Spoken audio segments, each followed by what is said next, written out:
Visco Biology. Now today we are going to the new chapter, breathing and exchanges of gases of the human physiology. We have a complete one chapter as a digestion and absorption. Okay. Now today we are going to the new chapter, breathing and exchange of gases of the human physiology. Okay. Now let's start. What do you mean by breathing and respiration और exchange of gases? Means हम बात कर रहे हैं कि अपना जो topic है आज, इस टॉपिक का मीन क्या है, तो हम पहले इस पर बात करना चाहते हैं। वन बाय वन पर इंट्रोडक्शंस की तरफ बढ़ेंगे। आपको वापस क्लियर कर रहा हूँ, ये क्रैश कोर्स है तो बिल्कुल की पॉइंट या की टॉप पे ही अपन बात करेंगे। ठीक है, वन बाय वन पर आगे बढ़ते हैं। सबसे फर्स्ट अपन बात करते हैं रेस्पिरेशन की, कि रेस्पिरेशन क्या है, what do you mean by respiration. तो सिंपल एक डेफिनेशन कह सकते हैं अपन, ऑक्सीडेशन ऑफ फूड।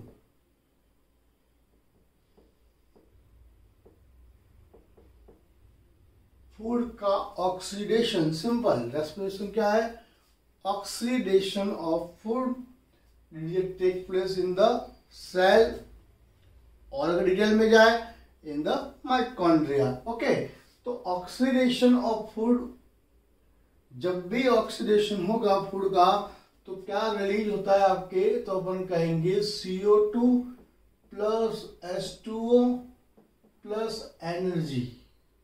पता है, या ये एनर्जी किस फॉर्म में आपके पास में आ रही है, तो कहेंगे ATP फॉर्म में। तो oxidation of food is known as the respiration. अपन ने क्या लिया है, या तो अपन ने लिया होगा प्रोटीन लिया होगा, या अपन ने लिया होगा लिपिड लिया होगा, या अपन ने ग्लूकोज लिया होगा। बट इन तीनों का जब ऑक्सीडेशन होगा तो बनेगा क्या, आपका कौन सा प्रोडक्ट बनेगा, CO2 H2O एनर्जी आपकी बनेगी, जो ATP के फॉर्म में आपके प्रोड्यूस होती है, जो आपके पूरे बॉडी फंक्शंस के लिए इम्पोर्टेंट है। अब बात करें ऑक्सीडेशन की, ऑक्सीडेशन किया जब कहेंगे ऑक्सीजन की प्रेजेंस के अंदर, तो अपने अंदर जो रेस्पिरेशन होता है वो ऑक्सीजन की प्रेजेंस के अंदर होता है। ठीक है ना, यही है रेस्पिरेशन की प्रॉपर डेफिनेशन, बिल्कुल की है ना, बिल्कुल इधर उधर की लाग लपेट नहीं, फालतू की बातें नहीं, बिल्कुल की point. What is respiration, oxidation of food, release of CO2 H2O and energy in form of the ATP। Clear. Now next, breathing system. What is breathing system, breathing system क्या है, तो अपन कहेंगे, सपोज कह रहे अपन कि अपनी नोज से पूरा अगर बात करें, नोज से ऑक्सीजन अंदर गया, नोज से ट्रैकिया से होता हुआ दो लंग्स के अंदर गया, लंग्स के अंदर आपके एल्वेलाई प्रेजेंस थी, वहां पे गैसेस का एक्सचेंज हुआ नहीं, वहां से गैस आपके, वहां से ऑक्सीजन आपके कहाँ गई, आपके ब्लड कैपिलरी में, ब्लड कैपिलरी से फिर आपके कैरी करते हुए कहाँ गई, सेल के पास में, सेल के अंदर ऑक्सीडेशन हुआ और वहां ये आपके ऑक्सीजन यहाँ यूज हो गई और वहां से प्रोड्यूस हुई आपके सेल के, सेल से क्या प्रोड्यूस होगी, CO2 से फिर वापस आपके ब्लड से कैरी होते हुए सीधी कहाँ आएगी, आपके लंग्स के पास, और लंग्स क्या करेगा, उस CO2 को वापस गेन कर लेता और वापस यही सिस्टम से बाहर। बस ये जो पाथवे है ना, यही आपके कहलाता है ब्रीथिंग सिस्टम। समझ में आ गया, पाथवे है ना, क्या है ये आपके पाथवे, किसका पाथवे, आपकी बॉडी में CO2 और ऑक्सीजन जाने और आने का पूरा पाथवे है। वेंटिलेशन, इसको मैं और क्लियर कर दूं, क्या है वेंटिलेशन। अभी मेरे पास में एक विंडो है, अभी सब बंद है, अगर खुला होता तो क्या होता, वेंटिलेशन होता, अंदर की एयर बाहर, बाहर की एयर अंदर। क्लियर, तो इट्स अ ब्रीथिंग सिस्टम। समझ में आ रहा है सभी को, और ध्यान दे सभी, इतना पूरा पीछे लिखा हुआ, आगे लिखा हुआ, आपको कहीं नहीं जाना, जहां मैं पढ़ा रहा हूँ आपको वही फोकस करना है। ये मैं इसलिए पहले सब कुछ मेहनत करके रखता हूँ कि टाइम ज़्यादा ना जाए, छोटी सी क्लास के अंदर ही पूरा एक आपके, वरना मैं सब कुछ इंस्टेंट लिखने, इंस्टेंट आपके ऑनलाइन में बनाना चाहूँगा तो बहुत लंबा, मैं 1 घंटे से भी सब कुछ मैनेज कर रहा था, तो सोचिए क्लास कितनी बड़ी होती, हाफ एन आवर से भी ज़्यादा बढ़ जाती, 2 आवर की हो जाती। इसलिए सब आपके लिए यही है, तो आप केवल वही फोकस के जहाँ पढ़ाना होगा, ठीक है ना, ज़्यादा आप कुछ भी ना पढ़े। नेक्स्ट बात करते हैं ब्रीथिंग सिस्टम। अगर बात करें ब्रीथिंग सिस्टम या रेस्पिरेशन करते हैं तो रेस्पिरेटरी ऑर्गन्स होते हैं, डिफरेंट डिफरेंट एनिमल्स के अंदर डिफरेंट डिफरेंट टाइप्स के रेस्पिरेटरी ऑर्गन्स होते हैं। वो कौन कौन से रेस्पिरेटरी ऑर्गन्स से उनकी हम बात करते हैं वन बाय वन अच्छे से। देखिए फर्स्ट अपन बात करते हैं प्लाज्मा मेम्ब्रेन। प्लाज्मा मेम्ब्रेन के थ्रू कहेंगे आपके प्लाज्मा मेम्ब्रेन मतलब बॉडी के ऊपर वाली लेयर, ठीक है ना, जो आपके सेल्स के अंदर होती है अपन कह सकते हैं, ठीक है, या सेल मेम्ब्रेन के थ्रू कह सकते हैं। सेल मेम्ब्रेन के थ्रू जिसमें गैसेस का एक्सचेंज होता है तो वो कौन सा है आपके प्रोटिस्ट जितने भी है उनके अंदर डायरेक्ट सेल मेम्ब्रेन से क्या होता है आपके गैसेस का एक्सचेंज होता है। क्लियर। नेक्स्ट है बॉडी वॉल।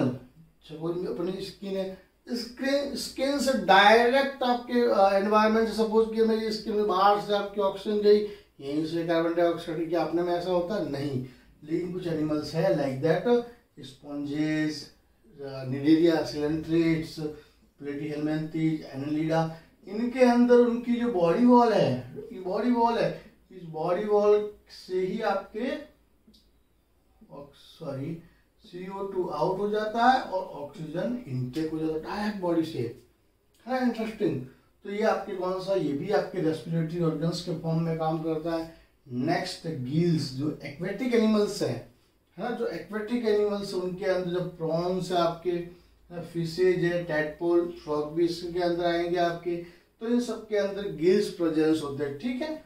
फिर बात में ट्रेकियल सिस्टम, ट्रेकियल सिस्टम है, उसको ट्रैकी भी कह सकते हैं। ये इंसेक्ट के अंदर होता है आपके, जैसे बात करें कॉकरोचेस की वगैरह, है ना। नाउ नेक्स्ट फिशेज में प्रेजेंस, टेरेस्ट्रियल ऑर्थ्रोपोड्स, जो टेरेस्ट्रियल ऑर्थ्रोपोड्स है ना, ऑर्थ्रोपोड्स का मीन्स अपन बात के छोटे कीड़े मकोड़े सभी आ गए इसके अंदर।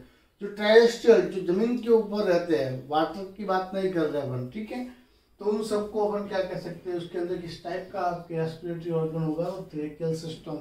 सब की पॉइंट है, ये पूछते हैं एग्जाम्स के अंदर, पता होना चाहिए सभी को ये चीजें, ठीक है ना। नाउ नेक्स्ट है book lung. Scorpions and spiders के अंदर प्रेजेंस होते हैं बुक लंग में बुक शेप के ही रहते हैं, है ना, ऐसा लगता है कि बुक ही पड़ी हो, बुक शेप के ही होते हैं पूरे। तो नाम दे दिया अपन ने, बुक लंग्स नाम दे दिया इसको। एरेकेनिड्स कह सकते हैं, स्कॉर्पियन, स्पाइडर्स पाएंगे आपके ये, ठीक है। लंग्स अपन सभी ऑल वर्टिब्रेट्स, लेकिन आपके फिशेज भी वर्टिब्रेट्स है, तो फिश तो एक्वेटिक एनिमल्स के अंदर अपन ने बात कर ली थी, है ना, गिल्स की बात कर ली थी, तो यहाँ पे फिशेज आपके नहीं आएंगे, एक्सेप्ट फिशेज को लेना जिसमें लंग्स नहीं होते। बाकी जितने भी टेरेस्ट्रियल एनिमल्स है उन सभी के अंदर लंग्स प्रेजेंस होते हैं, that's are performing as a respiratory organ और ब्रीथिंग सिस्टम, है ना, एक रेस्पिरेटरी ऑर्गन के फॉर्म में काम करते हैं। क्लियर। तो ये रेस्पिरेटरी ऑर्गन्स की बात की। अब बात करते हैं टाइप्स ऑफ रेस्पिरेशन के टाइप कितने होते हैं, तो वन बाय वन क्लियर करते हैं अपन रेस्पिरेशन के टाइप को बढ़ते आगे। तो there are two types, means एक एनएरोबिक और सेकंड है आपके एरोबिक। एनएरोबिक मतलब सीधी सी बात है ऑक्सीजन की एब्सेंस के अंदर, और एरोबिक की बात करेंगे मतलब ऑक्सीजन की प्रेजेंस के अंदर। ऑक्सीजन की एब्सेंस के अंदर हो रहा है तो एग्जैक्टली अपन को बताएंगे तो कौन सी कंडीशन है, तो कहेंगे फर्मेंटेशन। मोस्ट ऑफ कौन सी कंडीशन होती है आपके फर्मेंटेशन, जो आपके एनारोबिक रेस्पिरेशन है, अल्कोहल और CO2 प्रोड्यूस होती है इसके अंदर, है ना। अब एनारोबिक रेस्पिरेशन के अंदर वापस क्लियर करता हूँ, रेस्पिरेशन जो प्रोसेस है पूरा किसकी एब्सेंस में होता हो, अगर ऑक्सीजन की एब्सेंस के अंदर चलता है तो कहेंगे उसको anaerobic respiration. That is the most of example like that the anaerobic bacteria, ऐसे बैक्टीरिया एनारोबिक बैक्टीरिया उन सब के अंदर देखने को मिलता है। ईस्ट आपके है, ठीक है ना, जो parasitic like that the Ascaris है, फैसियोला हिपेटिका है, टीनिया सोलियम है, all are perform the anaerobic type of respirations, means that respiration perform in the absence of the oxygen. Clear? चलिए अब ये प्रोसेस अपन कह सकते हैं ऑक्सीजन की एब्सेंस, ईस्ट वगैरह है सब ये, तो फर्मेंटेशन का प्रोसेस करते हैं, इससे आपके क्या बनता है, आपके अल्कोहल और CO2 जो आपके डबल रोटी आपके ब्रेड वगैरह बनती है ना, उन सब के अंदर यही प्रोसेस पूरा चलता है। क्लियर? चले फिर अपन बात करते हैं एरोबिक कंडीशंस की। बात करें अगर तो एरोबिक कंडीशंस के अंदर आपके जितने भी प्लांट्स और एनिमल, मोस्ट ऑफ प्लांट्स और एनिमल्स आएंगे। अब ये भी आपके टू टाइप्स का, एक्सटर्नल और internal. Very very very important. क्या मतलब है एक्सटर्नल और इंटरनल में? तो बात करते देखिए अपनी पूरी बॉडी को, अगर मैं यहाँ से अपनी बॉडी को मैनेज करूँ तो सपोज कीजिए अपन ने ऑक्सीजन लिया, ट्रैकिया में गया, लंग्स में गया। लंग्स में क्या है आपके एल्वेलाई। एल्वेलाई क्या करता है वहाँ पे तुरंत ही, एल्वेलाई तुरंत क्या करेगा, जो भी अपन ने ऑक्सीजन है वो सीधा ब्लड कैपिलरी को देगा। ब्लड कैपिलरी के किसके through? By the process of diffusion. ठीक है ना, डिफ्यूजन के थ्रू ब्लड कैपिलरी को दिया। ब्लड कैपिलरी वो ऑक्सीजन लेके कहाँ गई? सेल के पास गई, है ना। और सेल वापस वहां पे क्या हुआ आपके? ऑक्सीडेशन हुआ तो CO2 प्रोड्यूस हुई। ये CO2 वापस ब्लड कैपिलरी ने गेन की और वहां से वापस कहाँ आई? आपके एल्वेलाई के पास। एल्वेलाई के पास आने पर CO2 जो था वो वापस किसने गेन किया? एल्वेलाई ने किया। और वापस से इस तरह से CO2 आपके बाहर।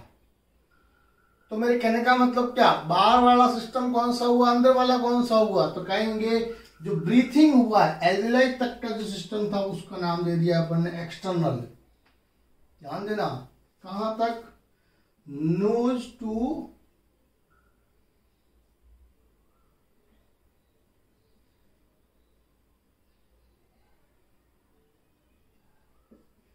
Alveoli, nose to alveoli. यहाँ अगर दिखे नहीं दिखे तो मैं थोड़ा यहाँ पे समझा देता हूँ उसको मैं।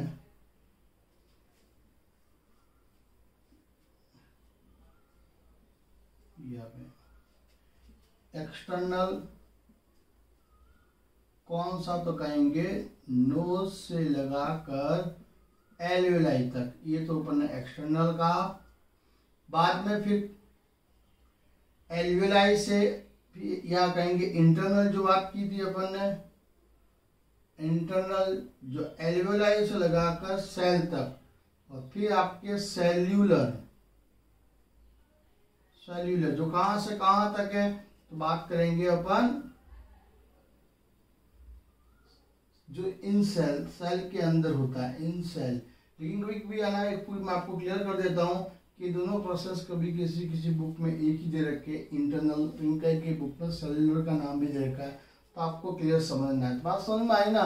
एक तो पूरा पाथवे, दो पाथवे, एक तो आपका ट्रैक है, पूरी रेस्पिरेटरी ट्रैक्ट है, ठीक है, एक आपका ऑर्गन है। क्लियर? तो इस तरह से अपन कहेंगे एरोबिक, या कहेंगे जो एरोबिक कंडीशन है वो टू टाइप्स की रहती है, एक्सटर्नल इंटरनल।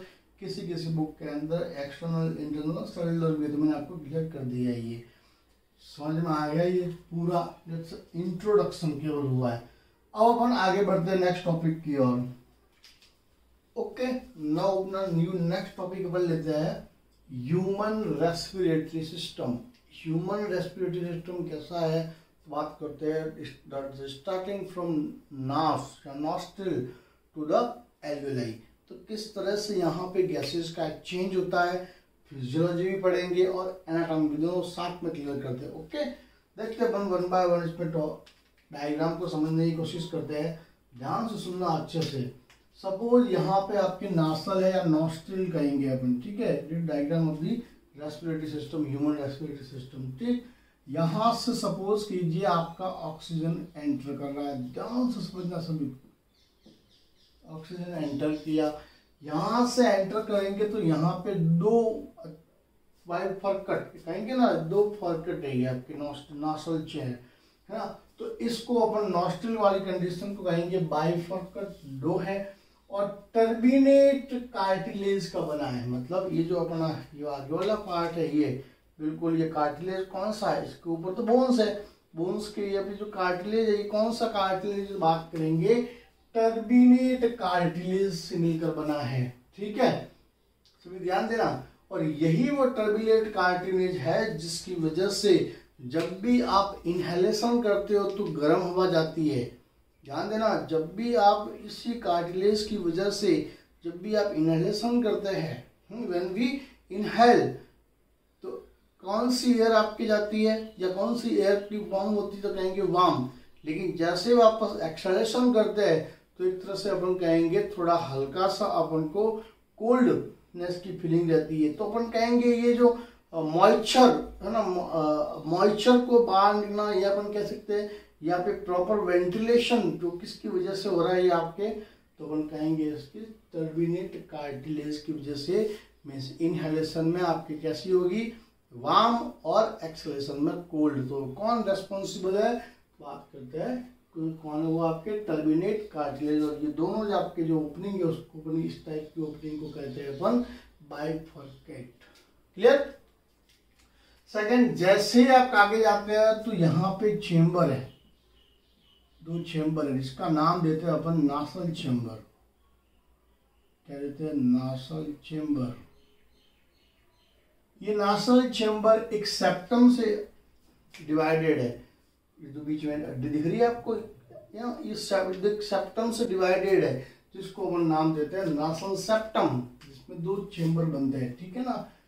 अब ये जो नासल सेप्टम है, इस नासल, ये सेप्टम, इसकी अगर दोनों की बात करें, दो चेम्बर बनते हैं।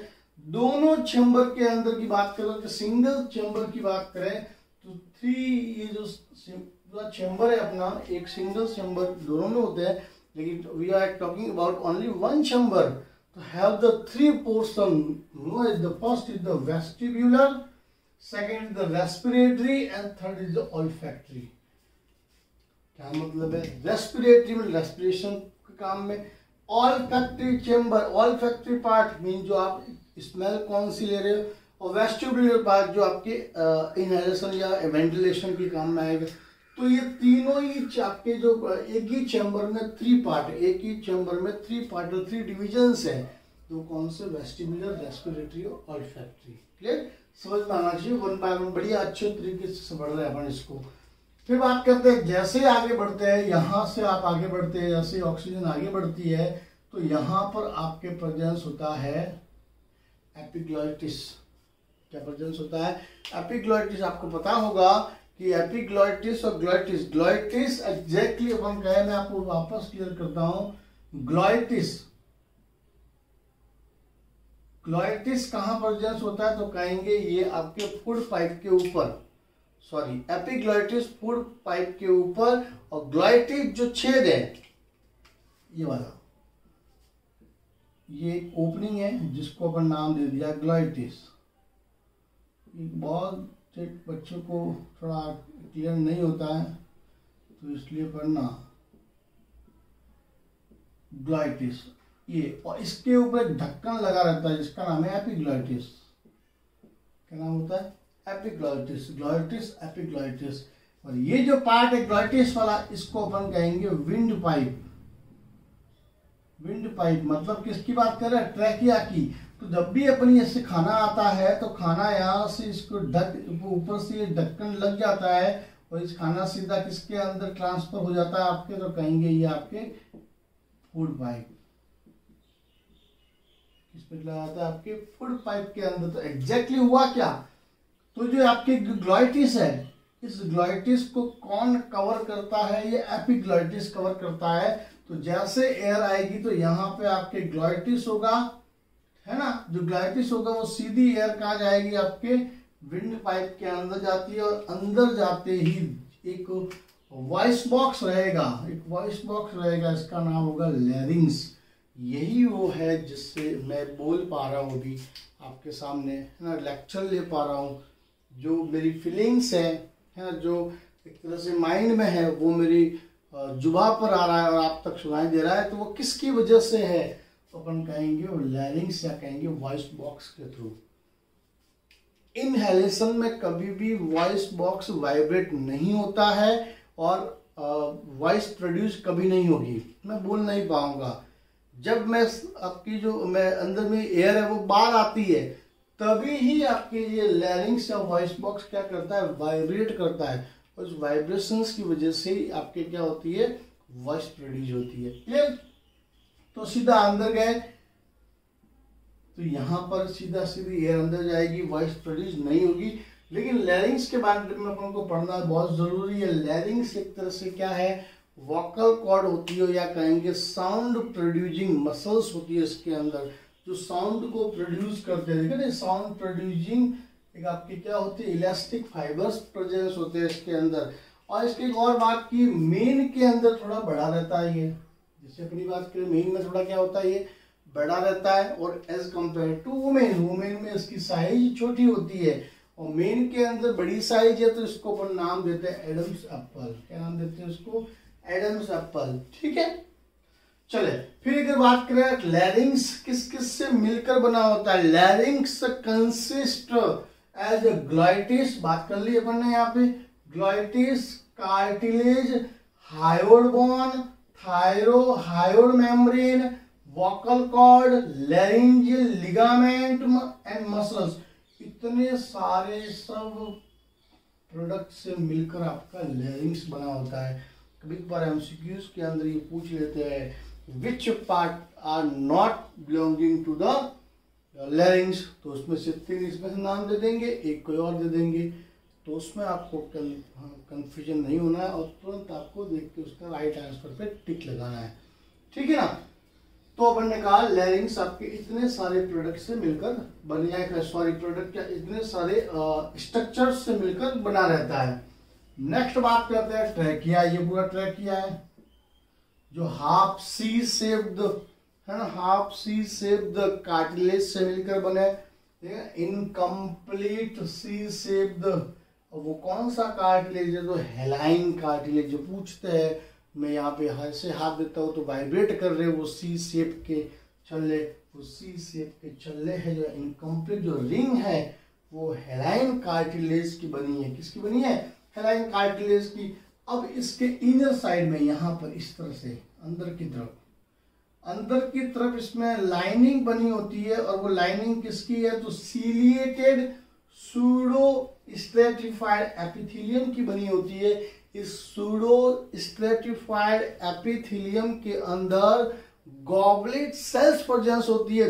That goblet cells are responsible for the producing of this mucus, है ना। यही वो इसके अंदर जो सेल है आपके गॉबलेट सेल, वो क्या प्रोड्यूस करती है, आपके म्यूकस प्रोड्यूस करती है, जो आउट कप के फॉर्म में आपके बाहर निकलता है जब कोई डस्ट वगैरह कोई वहां पे जमा हो जाती है तो। ठीक है ना, तो ये ट्रैकिया की अपन ने बात की।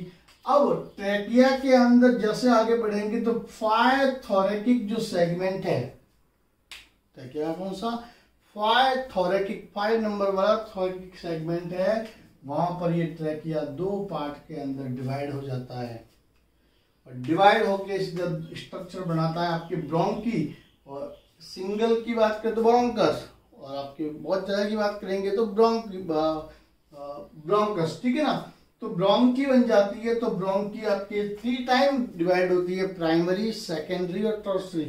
ये देखिए एक बार डिवाइड हुई यहाँ से तो नाम बना दिया अपने प्राइमरी ब्रोंकी, वापस यहाँ से यहाँ डिवाइड हुई, नाम दे दिया सेकेंडरी ब्रोंकी, वापस डिवाइड हुई यहाँ से यहाँ, नाम दे दिया प्राइमरी ब्रोंकी। और यही एक अगर एक ही वर्ड में नाम दे तो नाम देते हैं उसको ब्रोंकी। क्लियर नहीं, ये आपके प्लूरल है हाँ, ये मल्टीपल के लिए बहुत ज्यादा एक साथ में कहेंगे तो, और ये सिंगुलर, ये प्लूरल और सिंगुलर के फॉर्म में अपन इसको ब्रोंकियस ब्रोंकस कहेंगे, और अगर प्लूरल की बात करेंगे तो ब्रोंकी। ठीक है, अब ये 3 पार्ट में डिवाइड होगी। अब फर्दर आगे ध्यान देना, फर्दर आगे ये वापस आपके जो टर्सरी ब्रोंकस है तो 2 पार्ट के अंदर डिवाइड होती है, इसका नाम देते हैं अपन ब्रोंकियोल्स। क्या नाम देते हैं अपन, ब्रोंकियोल्स। देखिए ये आगे गई, आगे जाके वापस 2 पार्ट के अंदर डिवाइड होगी, इसका नाम दे दिया अपन ने ब्रोंकियोल्स। अब ये ब्रोंकियोल्स फर्दर आगे जाके डिवाइड हो रही है, उसका नाम दे दिया अपन ने, ये देखो फर्दर आगे जाके डिवाइड हो गई, नाम दे दिया अपन ने एल्वियोलर डक्ट। और यही एल्वियोलर डक्ट आगे जाके क्या कंटेन करती है, आपके alveoli, where the exchanges of the gases. ठीक है ना, यही एल्वियोलाई के अंदर गैसेज का एक्सचेंज होता है। क्लियर। फिर नेक्स्ट बात करते हैं अपन, अब कैसे इसमें गैसेज का एक्सचेंज होगा उसको अपन थोड़ा बाद में देखते हैं, लेकिन इससे पहले अपन बात करते हैं कि लंग्स किस टाइप के हैं। तो बात करें लंग्स, आपके टू प्रेजेंस होते हैं, लेफ्ट और राइट लंग्स। लेफ्ट और राइट दोनों में डिफरेंसेस ये होता है कि राइट जो लंग्स होता है वो टू पार्ट के अंदर डिवाइड होता है, 1 ये और 2 ये। बट अगर देखा जाए लेफ्ट आपके 3 पार्ट में, 1, 2 और 3 पार्ट में डिवाइडेड होता है, लोब के अंदर डिवाइड होता है। ये सुपीरियर लोब है, ये इंफीरियर लोब है और मिडल लोब है ये। अब ये डिवाइडेड जिससे रहेगा उसको कहेंगे ऑब्लिक फीचर। यहाँ पर भी आपके कौन सा रहेगा, ऑब्लिक फीचर रहेगा। और एक आपके बिल्कुल ट्रांसफर फीचर से एक्स्ट्रा लेफ्ट लंग्स के अंदर प्रेजेंस होता है। ये आपके डिवीजन का प्रोसेस है आपके लंग्स का, ठीक है, जितने लोब से मिलकर बने होते हैं। तो राइट लंग 2 लोब से और लेफ्ट लंग सबके 3 लोब से मिलकर बना है। इसके साथ लंग्स के ऊपर अगर देखा जाए तो एक लेयर होती है जिसको हम बोलते हैं प्लूरा। क्या बोलते हैं, प्लूरा। सबसे बाहर की जो लेयर होती है उसको बोलते हैं अपन पैराइटल प्लूरॉन, और सबसे अंदर वाली लेयर को बोलते हैं विसरल प्लूरॉन। और इन दोनों लेयर के बीच में, इन दोनों लेयर के बीच की जो कैविटी है उसको प्लूरल कैविटी कहते हैं। इसमें लिक्विड बना रहता है जो आपके एक्सटर्नल शॉक को क्या कर सके, ये एक्सटर्नल शॉक को एब्जॉर्ब भी कर सकता है। और जब भी ऊपर नीचे रहेगा तो कभी भी प्रॉब्लम क्रिएट नहीं होती है एल्वेलाई के अंदर।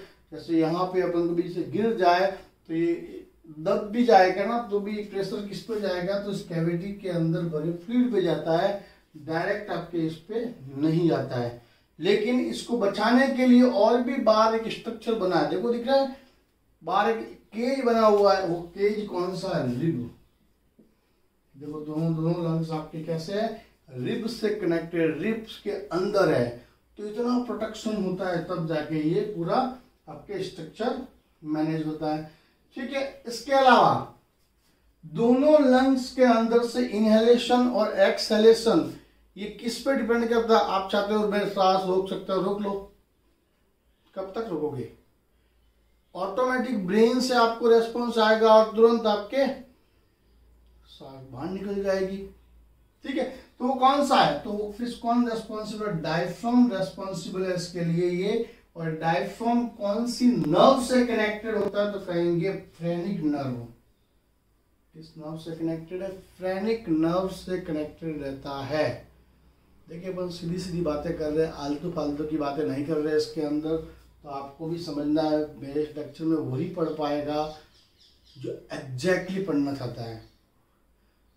टाइम पासर्स तो बिल्कुल नहीं रुकेंगे, उनको लगेगा क्या आया इतना पढ़ाते जा रहे कुछ बातें नहीं करते। बात नहीं करनी भैया, बात आप घर में बात करते हो, फ्रेंड्स के साथ बात करते हो, यहाँ नहीं, यहाँ ओनली स्टडी। चलिए, तो इस तरह से अपन ने एग्जैक्टली बात की यहाँ पे कि डायफ्राम कौन सी नर्व से, तो कहेंगे फ्रेनिक नर्व से ये आपके कनेक्टेड रहता है। अब देखिए दोनों लंग्स के बीच में एक स्पेस रहता है, यही हार्ट है, इसी जगह हार्ट प्रेजेंस होता है।